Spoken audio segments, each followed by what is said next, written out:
Hello, everyone. Good afternoon. My name is Leah Rosenauer, and I have the honor and privilege of being the president and CEO of Girls Inc. of San Antonio, where we inspire girls to be strong, smart, and bold. And I'm so glad you are joining us here today on Saturday, May 2nd, to talk with three incredible, strong, smart, and bold women leaders about the science and the mental health aspects of the COVID-19 pandemic that we are all living through. So one of the best things I get to do at Girls Inc. of San Antonio is put positive female role models in the lives of girls like you. So you can ask questions, be curious, find out reasons, explore, and learn all about the things that the problems you get to solve in your life. So joining us today, we have three panelists, strong, smart, and bold, all of them. Dr. Erika Gonzalez-Reyes is the president and CEO of South Texas Allergy and Asthma Medical Professionals. We have Dr. Olena Shtanko. She's a scientist at Texas Biomedical Research Institute.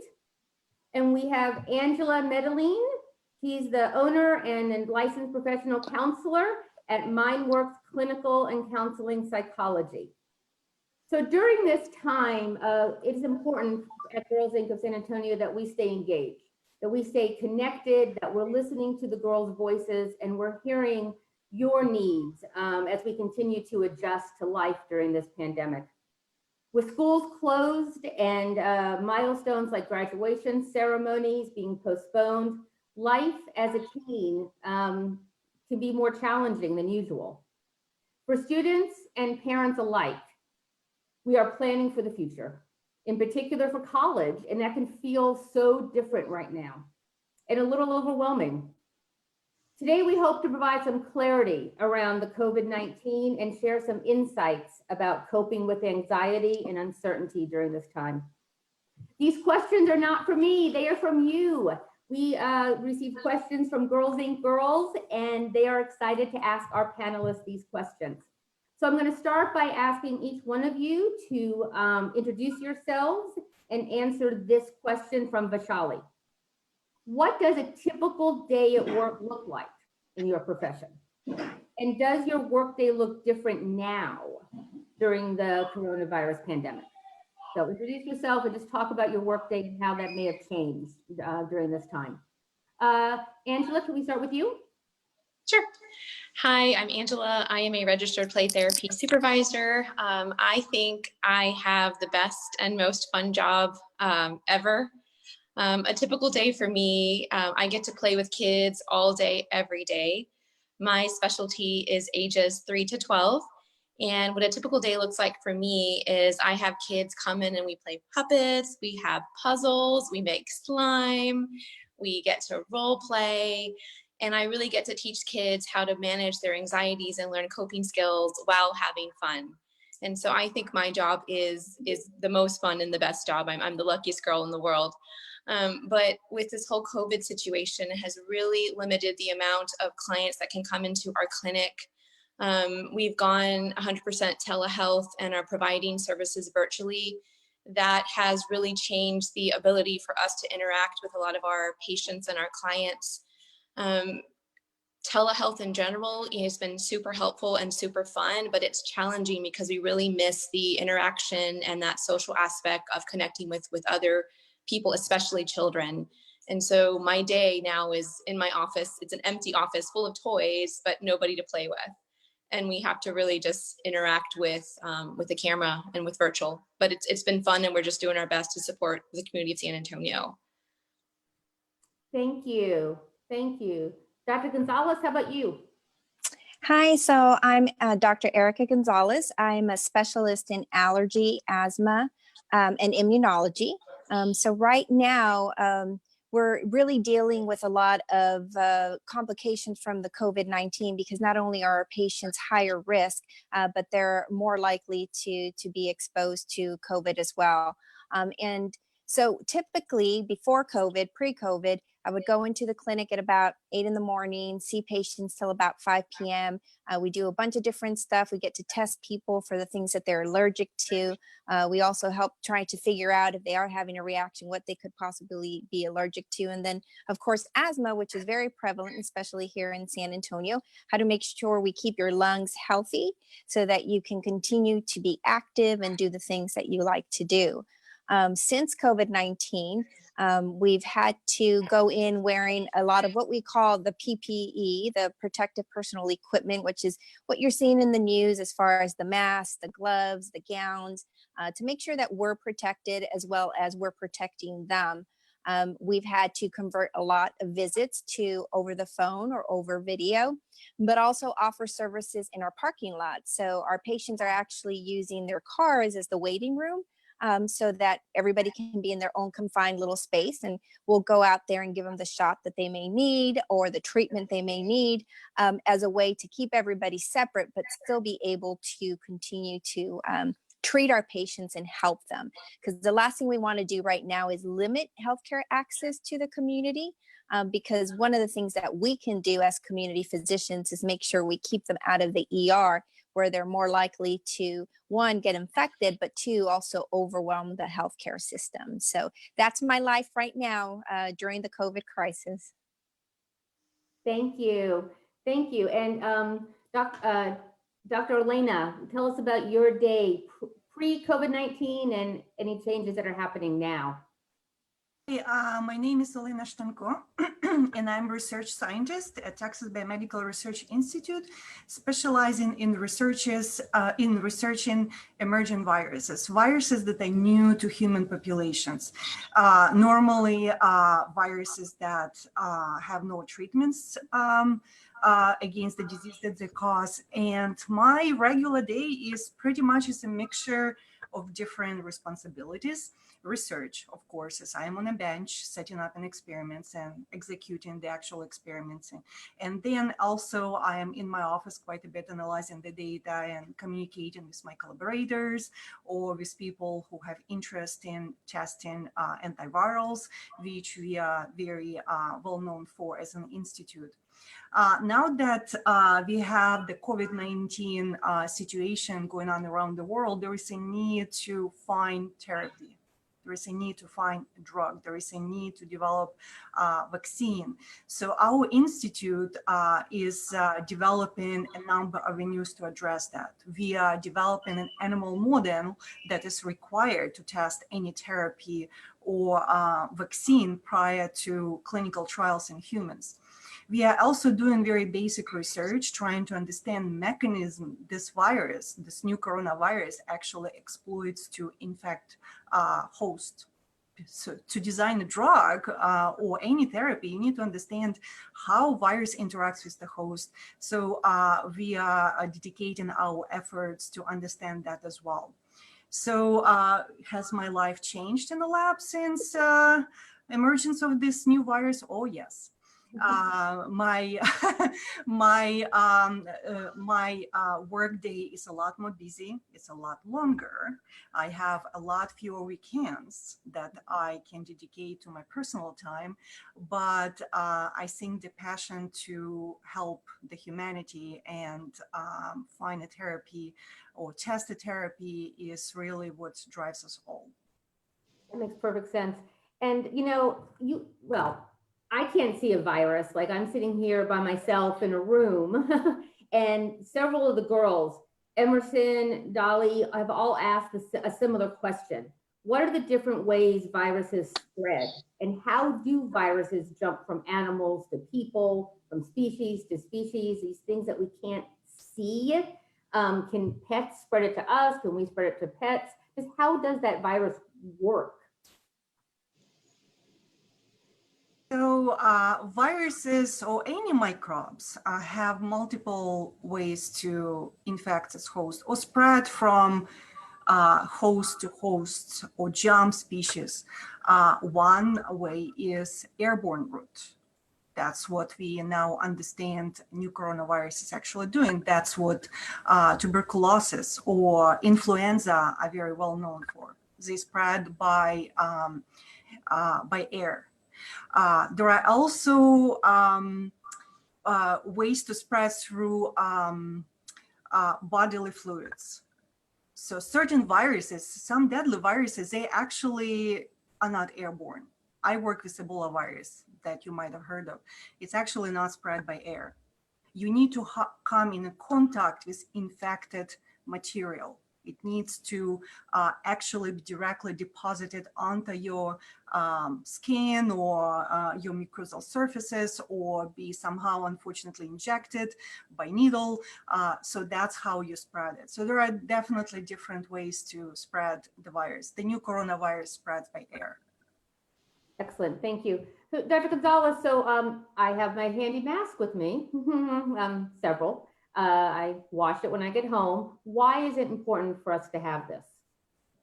So it's important for all of us to be wearing masks because we're out in public to protect other people. So one of the things that the mask is doing is the droplets that we're referring to that we often emit when we cough or we sneeze, or even maybe we're so excited that we're talking and some of those particles can actually come out of our mouth.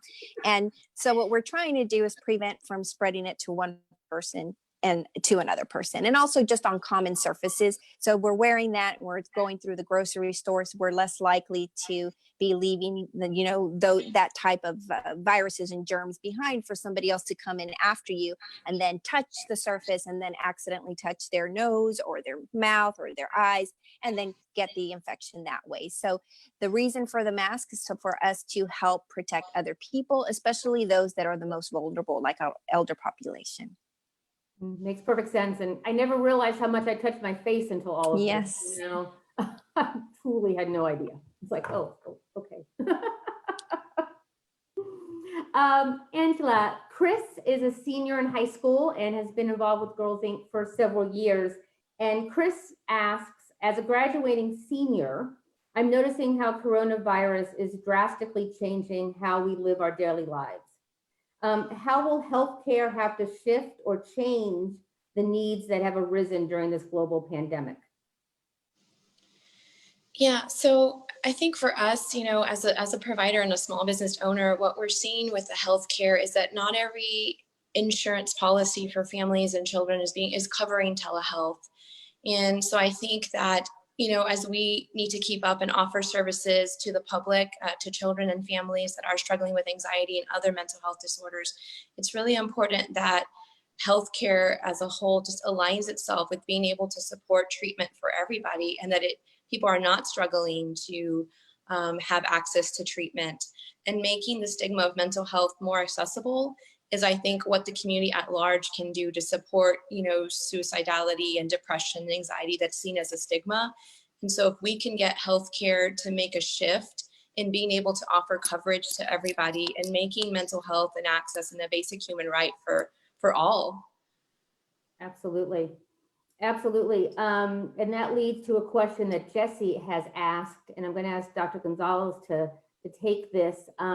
Most of you may or may not know, but Dr. Gonzalez is also the chairwoman of the Hispanic Chamber, one of the best Hispanic chambers in the country.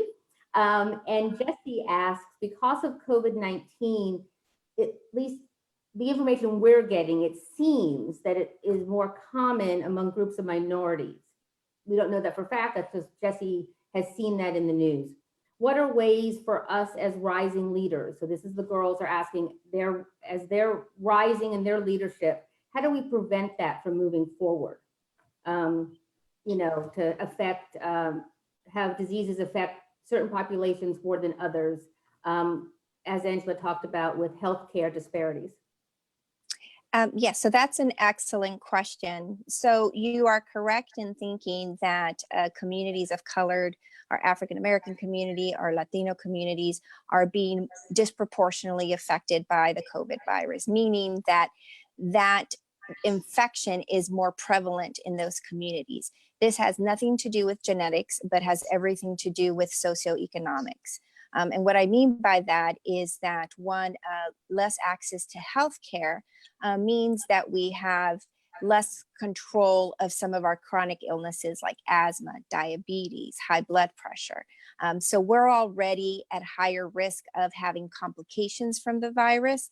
Add on top of that, that we tend to be in environments where we're closer together.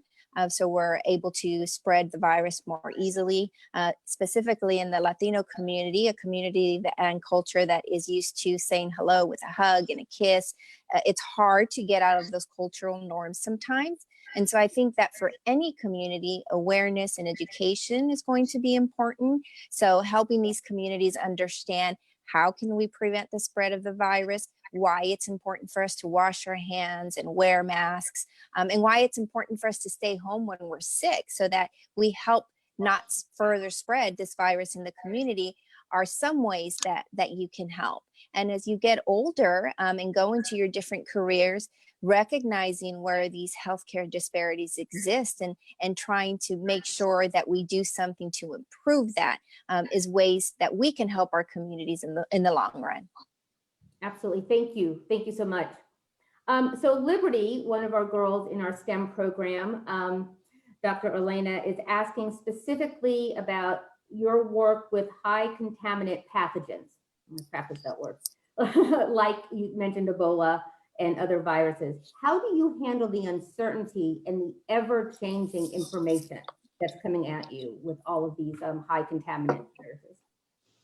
So there was a time when I was very young, much younger, and I did not know what I wanted to do in my life. And then I read a book by influential author. She's a fantastic journalist, health expert, Lori Garrett. And the book was called The Coming Plague. And it was really a documentary of discovery and dealing with new pathogens, including Ebola, HIV, and a range of other diseases. And what I realized, I did not realize until that moment how I should not say normal, but how common the emergence of the pathogens are in the human populations. We just never really think about this. And that's when I actually decided to dedicate my life to studying these viruses, to try to find ways to cure some of these diseases that have no cure, and that pharmaceutical companies very frequently do not care to find treatments for, because they are not a part of a well-off nations such as the United States. And I entered subsequently to the graduate school, University of Wisconsin, specializing in researching these viruses. My topic was on Lassa virus, which is an African virus. It's an endemic virus with no treatment, or should I say treatment exists, but it's not very efficient, it's expensive, and it's toxic.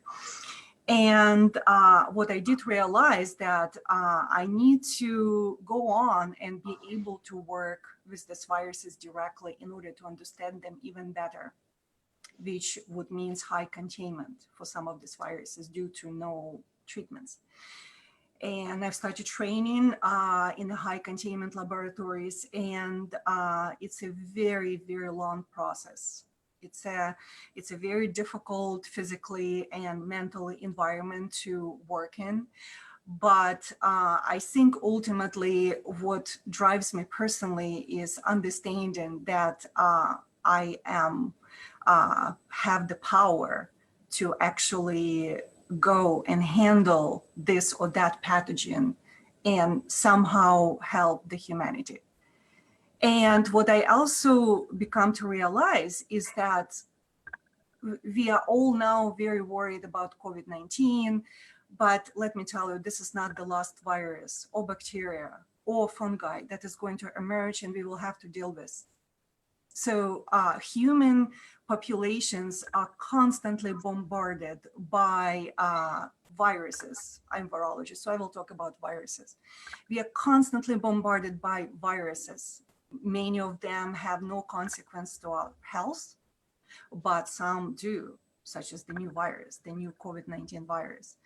And we, as a humans, we invade previously unexplored ecosystems. We cut down the forest. We invade ecosystems that are full of this exotic, never known to humanity previously viruses. We become exposed to them. That's how we got HIV. That's how we got Ebola. Transmitted to humans. So humans are going to continuously deal with emergent viruses. And I know that we just have to do them. We just have to study them. We have to train ourselves to work with them safely, and it's going to be okay. Okay, so I had to ask, are you ever scared of, I would just be scared to go into I am aware of the dangers, let's just put it that way. But what I also know that I work with some of the deadliest viruses on the planet, Ebola. I will just talk Ebola just because everyone knows about Ebola. It's a very, very scary virus. It really is. But I am not aware of too many laboratory acquired cases.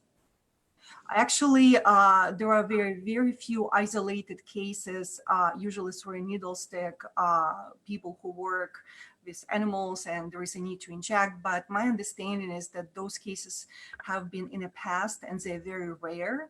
And they are sometimes because the researchers do not quite follow the safety procedures. Excellent. Thank you so much for sharing that story.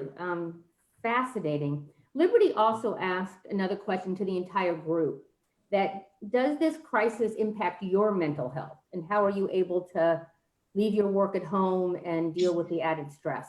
So Liberty asks that question for all of you. Who wants to start?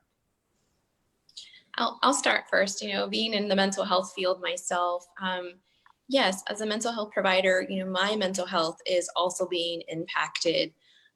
Before I'm a therapist, I'm a human being and I have the same anxieties and struggles about what the world looks like living with a global pandemic. But, at the end of the day, when I leave my office after dealing with a trauma or child abuse or any type of, mental health disorder, I have to leave my, my stress at work and not bring it home.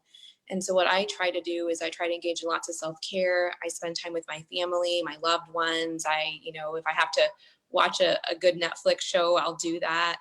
I'll just try to take care of myself. And it's really important that I take care of my mental health if I'm going to be on the front lines helping others with mental health. And so I really just try to engage in self-care to make sure I'm good for others.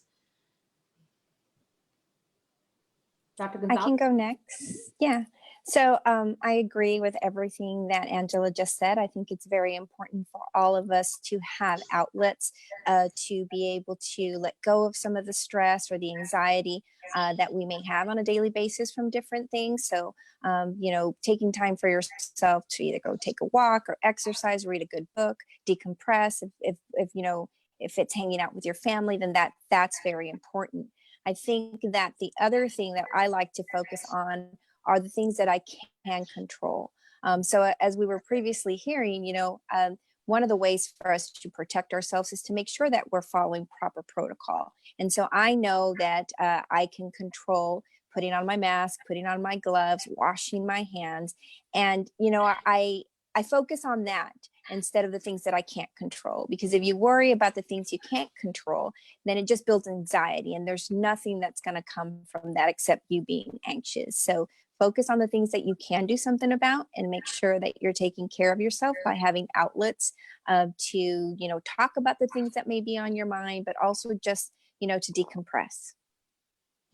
Thank you. I don't have much to add to what Angela and Erika has communicated. I completely agree, and that's how I deal with it. Yes, I do acknowledge that a lot of my communication with my friends and family members are about the new virus and the fears. But we are sometimes forcefully trying to add normality to our lives. by sometimes even joking about some of this,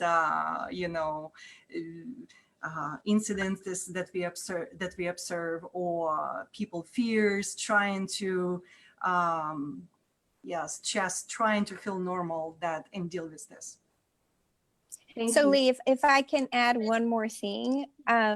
So I think another thing that's important to remember is that whatever you're feeling or going through, someone else is feeling it and going through it as well.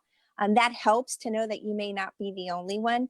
And I saw a quote yesterday, which I thought was very eye-opening. It says, "We may not all be in the same boat, but we're in the same storm," meaning that, we're all going through the same things. We may be dealing with it differently, but to know that you're not the only one sometimes helps to kind of ease some of that anxiety or uncertainty. Absolutely. Thank you. Thank you. So Amelia asks, all of you, do you think there's going to be a higher demand for your expertise? And do you think maybe more girls will choose your careers after personally witnessing the epidemic in everyday life? I hope so. We need more researchers, that's for sure, especially the ones that study this new emerging pathogens, not just viruses. There are so many emerging diseases out there. I do hope so. Yes. I also, I agree with Olena that I hope that other, some of the children that I see or the teenagers that I empower on a day-to-day basis, and we work on, mental health strategies and coping skills, that they would be empowered to one day, want to be a therapist or be a play therapist or go into any type of mental health field. Because I think personally, I know with my play therapy expertise, working with my families on the day-to-day basis and helping my parents, cope through, and helping kids with online schooling and, working from home and managing 3 kids and paying bills and cooking 1,000 meals every day has been, a struggle. And so I hope to empower, other young women that would love to go into the mental health field and support as many people as we can, because like I said, we really have to, support, break down the stigma for mental health and the access for treatment as well. Absolutely. Okay, another pretty specific science question. Manali, another one of our strong, smart, and bold teenagers, is asking Olena, since there are over 30 strains of the coronavirus, would a single treatment be effective for all, or is a different treatment needed for each variation? Fantastic question. Very, very, very relevant. So it's a great question. And the answer is it depends what the treatment targets. So it turns out that many related viruses utilize a similar mechanism to infect host cell, let's say, or host. So if a therapy designed to target that mechanism, then yes, it is likely that such a therapy will be effective against the range of coronaviruses, or actually any other type of viruses that use similar mechanism.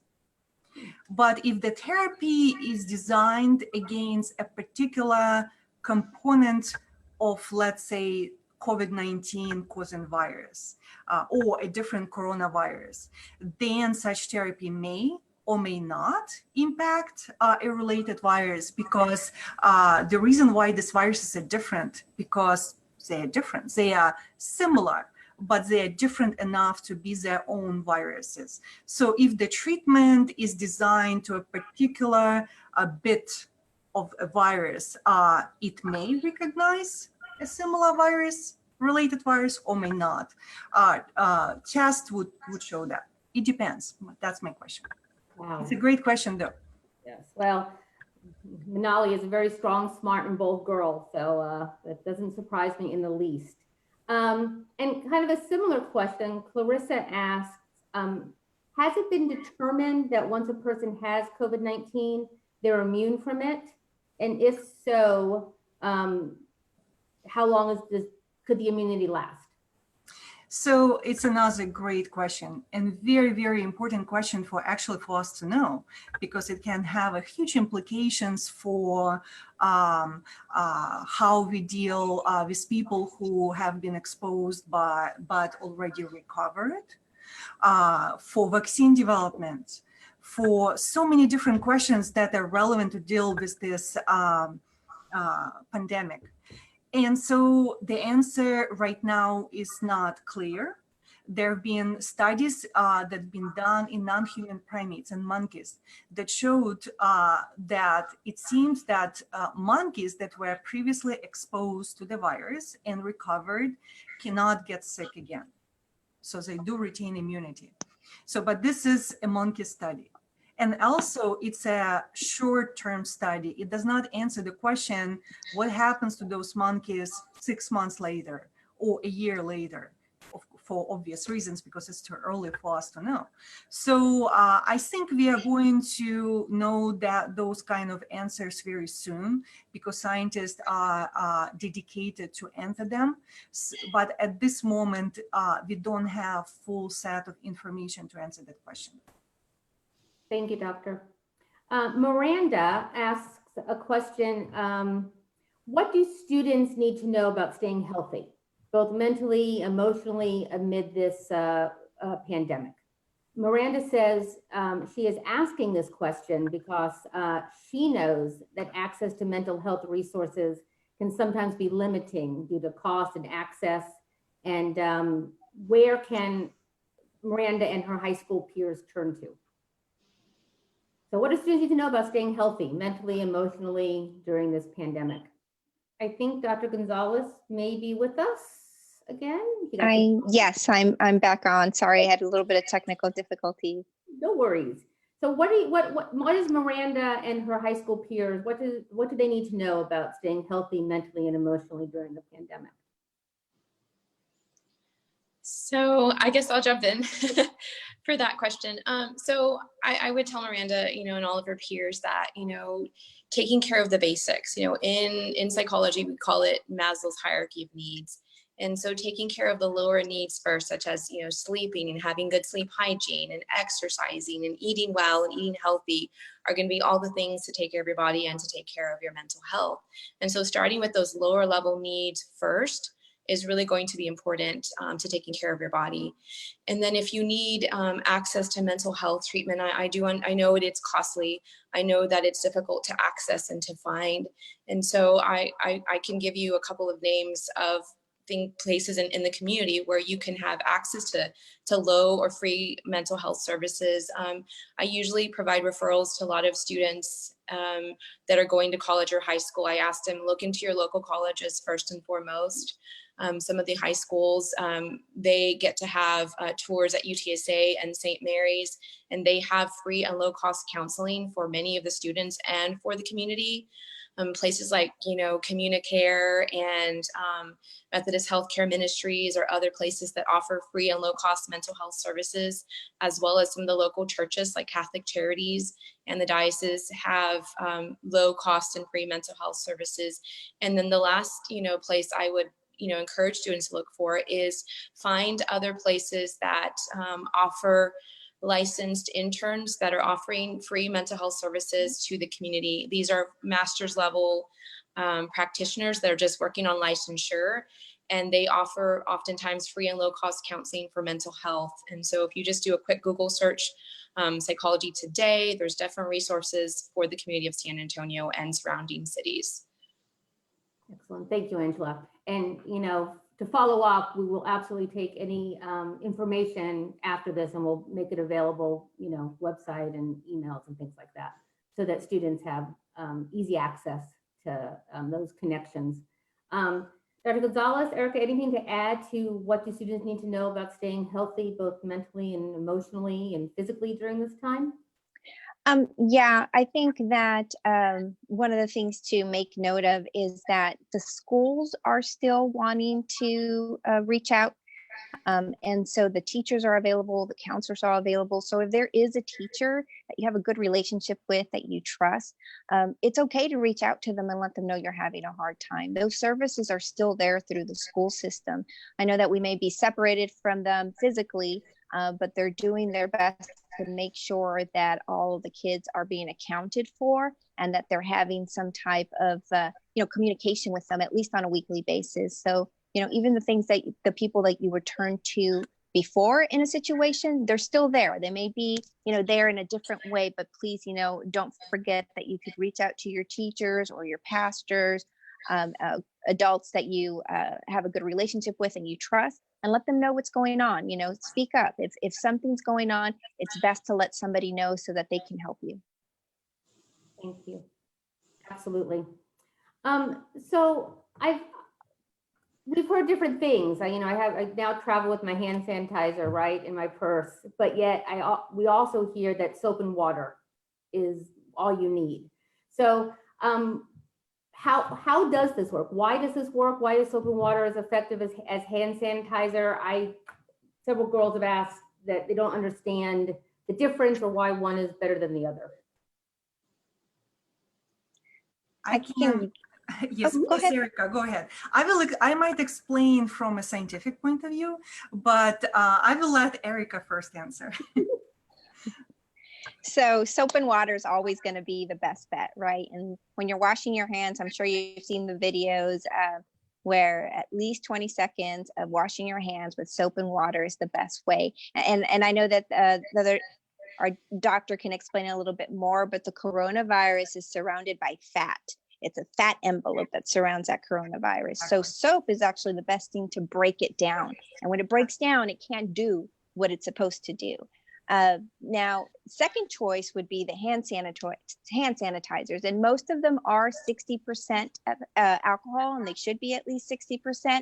And basically that just acts as a disinfectant. It kills most viruses and bacteria that could be on your hands, but it would not do as good of a job if you have access to soap and water.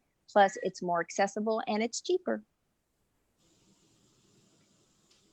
As Erika said, coronavirus and many other viruses, not all, but many, they are really just a lipid balls or like little balls. And they are surrounded by lipids, lipid membrane, and inside is the genetic material that's required for the virus to do its nasty business.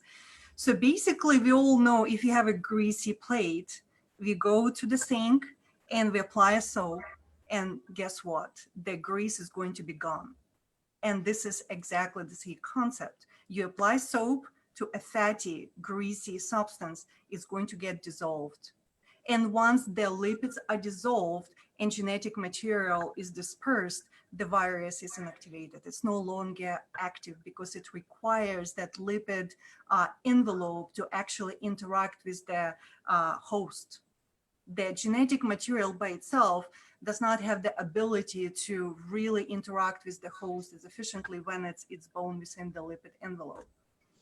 Yes, and the alcohol-containing sanitizers do not work in the same way, and so they are still effective because they can have some detrimental effect on the structure of virion and its integrity. They can desiccate the virus slightly because it's an alcohol, so it can distort its shape and therefore function, but obviously they're not going to actually dissolve the virus and just completely get rid of it like soap would. Cool. All right, excellent. I tell you what, ladies, everyone out there watching, you learn something every single day. You learn something new every single day. I am fascinated. So similar question, alcohol soap, it's going to be like 100 degrees by Monday. So Clarissa also asked, does temperature and weather affect the virus? It's hot here in South Texas and it's going to get hotter. So maybe the virus is affected by weather temperature? Olena? Yes, I know the studies are being done to carefully examine how the new virus, actually it's been done for every single bug that I'm aware of, to understand how environment and disinfectants impact the infectivity of the pathogen. So we do know that soap is effective. We know that virus can be fairly stable when it sits on the surfaces. I am pretty certain that heat is going to have some compromising effect on the virus. It definitely will have the virus to get decomposed. That's for sure. But I think a dedicated, I'm a scientist, I believe the fact when experiment is done and somebody actually clearly showed that this is the fact, it's just a speculation. I think the heat is going to makes the virus less stable to some extent, but it's definitely not going to completely 100% eliminate its functionality. Thank you. Thank you. So another of our seniors in high school is really asking, you know, kind of a personal mental health question. She's a senior in high school, planning to move away to college, but may not anymore. Her university is her dream school, but they don't know if they're going to be moving onto campus in the fall. She's having a hard time sleeping and staying hopeful about her future because there's so much unknown. All the great things that she was planning for have been canceled, prom, graduation. So what are some tips, or she specifically asks, how should I prepare for college moving forward? Yeah, so first of all, congratulations on being accepted to your dream school. I want to congratulate you on that great accomplishment, and I'm sorry that you are not going to go to college the way you envisioned in your head. But despite that, you know, I think Erika mentioned, you know, earlier about focusing on the things that you can control. And that is a technique that, you know, we teach many people every day about focusing on the positive, engaging in positive self-talk. If you're having trouble sleeping, and not just you, but anybody that's struggling with difficulty sleeping, I would challenge everybody to engage in good sleep hygiene. And that what looks like is, you know, 1 hour before bedtime is shutting ourselves down from technology, from anything that emits a blue light that interferes with melatonin production in our brain, which is that hormone that causes us to fall asleep. And so I would challenge everybody to try and disconnect from TV and screen time and iPad and anything, again, that has a screen so that we can have good sleep hygiene and allow us to fall into a deep sleep. And not only that, but I would also recommend that you do some guided meditation, relaxation before bedtime. YouTube has some great videos that you can access.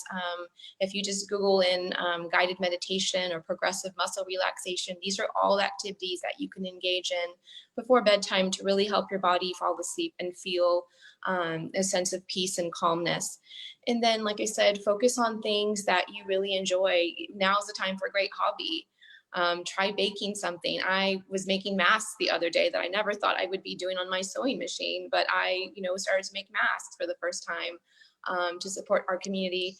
Try doing that. Try journaling your feelings and writing them down. I've told a lot of my clients and patients to make a COVID-19 time capsule, because we're all going through a very historic time right now, and our lives, you know, are not looking the same. And so if you'd write down what your life looks like today and look at it 5-10 years from now, that would just be an amazing exercise for everybody to do that.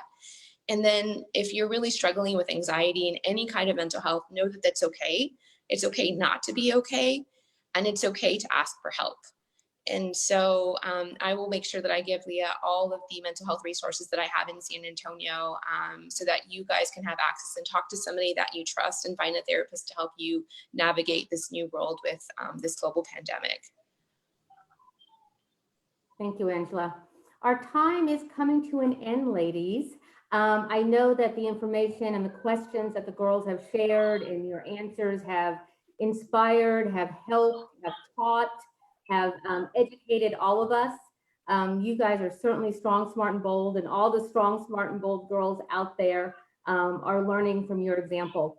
Erika shared a quote earlier that, you know, we may not all be in the same boat, but we're in the same storm.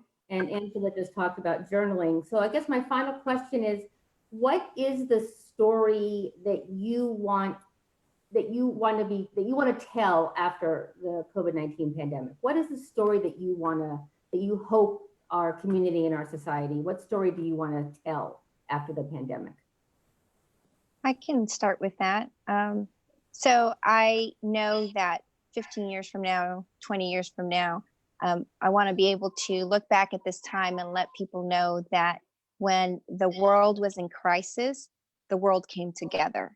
And so, you know, we often focused on so much of the negativity that's out there, but there's always good people wanting to do good. And I think that that's the first thing that we saw when we started to see people getting sick or people not being able to get their own groceries.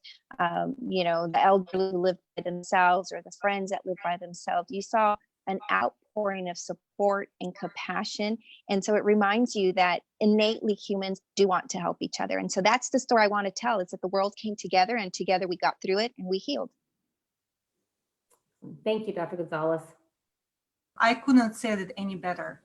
That is pretty much that I wanted to communicate as well, but Dr. Erika just said it very well.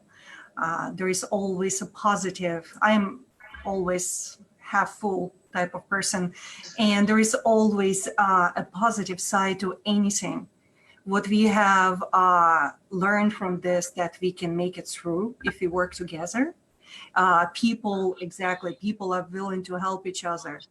People are compassionate. It makes people kinder, more understanding. So and also this particular pandemic will be a guide how to deal with this kind of situation if anything happens again. Hopefully not, but we cannot be sure. So we will be also more prepared how to deal with this kind of situations. Thank you. Thank you, doctor. So I think, you know, exactly what everybody said, but I think it's a message of hope and letting everybody know that we are stronger than we thought we were. We are bolder than we thought we are, and we're definitely more resilient. I mean, we do see with the kids I work with every day that have trauma anxiety, they are the perfect example of, you know, being resilient and being able to move forward despite, you know, the crisis and the anxiety in the world. And, you know, I think Erika said that, you know, we have seen such compassion throughout the country. I know Facebook, a lot of the play therapy groups I'm a part of, and we see so many people just offering support and resources and free things. And we just see a message of hope and community. And this for me reminds me of another 9/11 event, how the country came together as a whole to help support one another. And I hope that we can look back at these days and look at it and be stronger and wiser and more compassionate just as a country. Thank you, everyone. I know I feel stronger, smarter, and bolder just having spent the time with you. Thank you for your time. Thank you for your leadership. This information, this interview will be available on Girls Inc. of San Antonio Facebook. Please, if you want more information about COVID-19, don't forget to visit sanantonio.gov and the cdc.gov. Information is posted there continuously. Reach out to friends, reach out to family, and don't forget that all of you are strong, smart, and bold. Thank you for your time. Bye.